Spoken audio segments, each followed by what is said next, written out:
Hello everyone, I'm Alex Keenan, and today we're going to be taking a look at a little horror game called Slender the Arrival. Enjoy the review.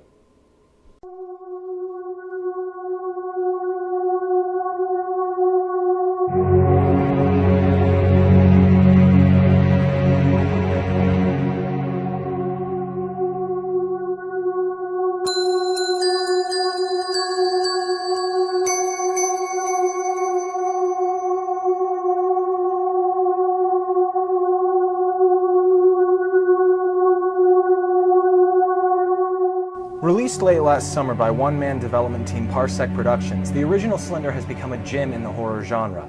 Its minimalist design and singular focus on horror harken back to the glory days when horror games were more about running away from the monsters than shooting them in the head.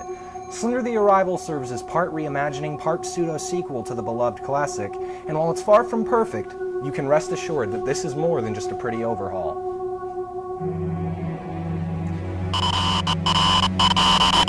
The original Slender had very little story to speak of, and as such, it was able to focus solely on gameplay to carry the experience. Thankfully, The Arrival has kept true to this approach and brilliantly and seamlessly weaves its narrative into the gameplay without ever interrupting the flow of it. Aside from a few very short and vague cutscenes, the narrative is delivered entirely in-game, and its delivery is both clever and convenient for the player.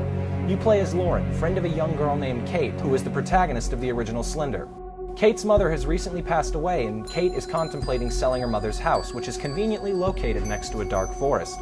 You arrive at Kate's house to find it empty, and after a blood-curdling scream interrupts your search for clues, you set off into the dark of the forest with nothing but a flashlight to try and find your lost friend. Extra bits of story and information can be discovered throughout the game by finding collectible items such as notes, letters, and newspapers, and other variable collectibles. Think Alan Wake in its manuscript pages.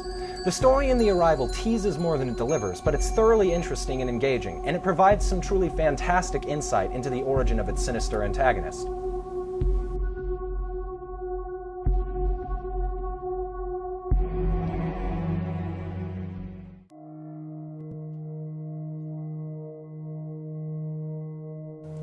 As excellent as the presentation and the plot are, gameplay of The Arrival leaves a bit to be desired. The core of the original's terrifying gameplay is still intact, with a few additions, though they don't always work as well as they could have. The meat of the gameplay is still focused on scanning any of the game's environments for something to click on and running away from Slender Man when he appears.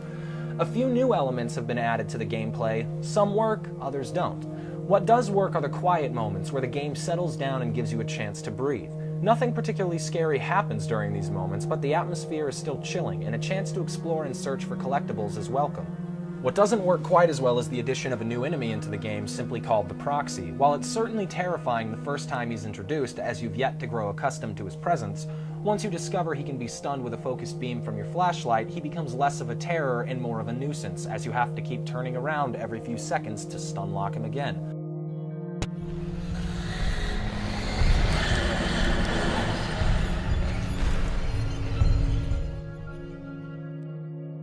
Another addition that means well but doesn't quite work out as intended is the inclusion of some door and window physics. Throughout the course of the game, you'll be required to close doors and windows in order to cut off Slender Man's pursuit.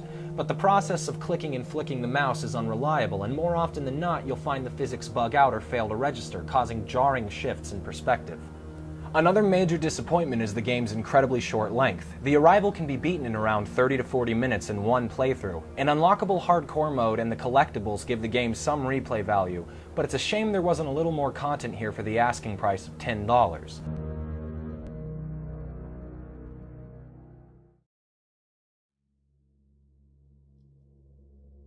Its $10 price point and ridiculously short length will definitely be a sticking point for some gamers. But if you're a fan of horror titles, The Arrival is a no-brainer. While there are some design issues and the game has a substantial lack of variety and content, a few exceptionally scary levels and a fascinating narrative throughout make for a memorable, scary, and unique experience, however flawed it may be. If you loved the original Slender or have a passion for horror gaming, The Arrival is a standout in a genre that's grown stale over the years. If its price and length don't put you off, The Arrival is one of the most unique horror games to come along in years, and it's an easy recommendation for any fan of the genre.